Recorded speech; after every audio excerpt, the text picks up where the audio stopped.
흐르는 물처럼. 물은 자기를 고집하지 않는다. 자기만의 색깔과 모양과 위치를 거부한다. 그래서 물은 하늘을 담을 수 있다. 인간은 자기를 고집한다. 자신의 지식과 소유와 능력을 자랑한다.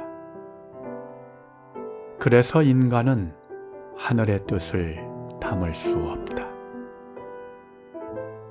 물처럼 자기를 고집하지 않는 인생.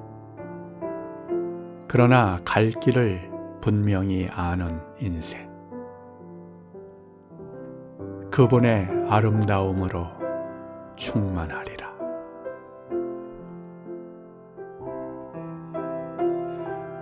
우리가 쓰는 말 중에 엄밀하게 따지면 의미의 차이가 있는데도 거의 동일어처럼 쓰는 말이 있습니다. 그것은 어쨌든과 좌우지간입니다. 어쨌든이란 말은 서로 간의 주장이 다르고 의견의 충돌이 있을 때 제일 많이 쓰는 단어 중 하나입니다.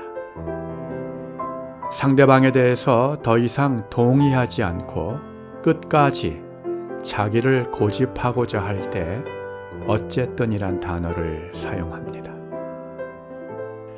더 이상 이성적이고 합리적으로 문제를 풀어갈 의사가 전혀 없음을 보여주는 말이죠. 그에 반해 좌우지간이란 말이 있습니다. 어쨌든만큼이나 싸울 때 많이 등장하는 단어죠. 이 좌우지간이란 말 역시 일단 내뱉으면 더 이상 양보하지 않겠다는 강한 의지를 느끼게 합니다. 그런데 좌우지간의 본래의 뜻은 왼쪽과 오른쪽의 사이란 말입니다.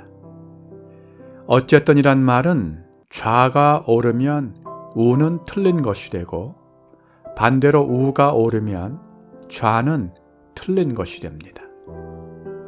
타협의 여지가 전혀 없는 것이죠. 그러나 좌우지간은 조금 다릅니다. 좌나 우 어느 극단으로 치우치는 것이 아니라 절충하여 적절한 지점을 찾자는 말입니다. 단어의 의미로 볼 때는 충분히 양보와 타협의 여지가 있는 것이죠.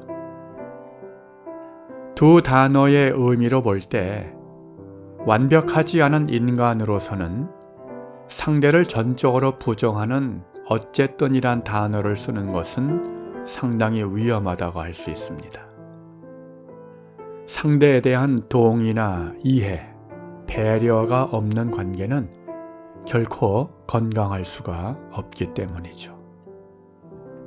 인간관계에서는 오히려 좌우지간의 지혜가 필요할지도 모르겠습니다. 그러면 하나님과 인간과의 관계에서는 어떨까요? 어쨌든과 좌우지간이 하나님께도 사용 가능한 단어일까? 이것은 무엇을 부정하려는가에 따라 달라질 것입니다. 만일 어쨌든이나 좌우지간이 하나님과 그의 뜻을 부정하기 위한 목적이라면 결코 허용될 수 없는 단어일 것입니다. 그러나 그것이 말씀 앞에 나를 부정하고자 함이라면 오히려 반드시 써야만 하는 단어가 될 수 있을 것입니다. 사진을 보면 물이 하늘을 담고 있습니다. 이것은 물이 자신을 고집하지 않았기에 가능한 일이죠. 물은 고요할수록 하늘을 선명히 담을 수가 있습니다. 요동치는 물결은 결코 하늘을 담을 수가 없습니다.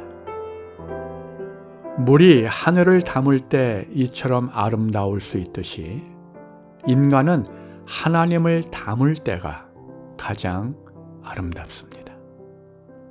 내 안에 있는 나를 덜어내고 비워낼수록, 그래서 그분을 더 많이 담고 담을수록 내 존재의 가치는 그만큼 높아지고 아름다워질 수 있는 것이죠.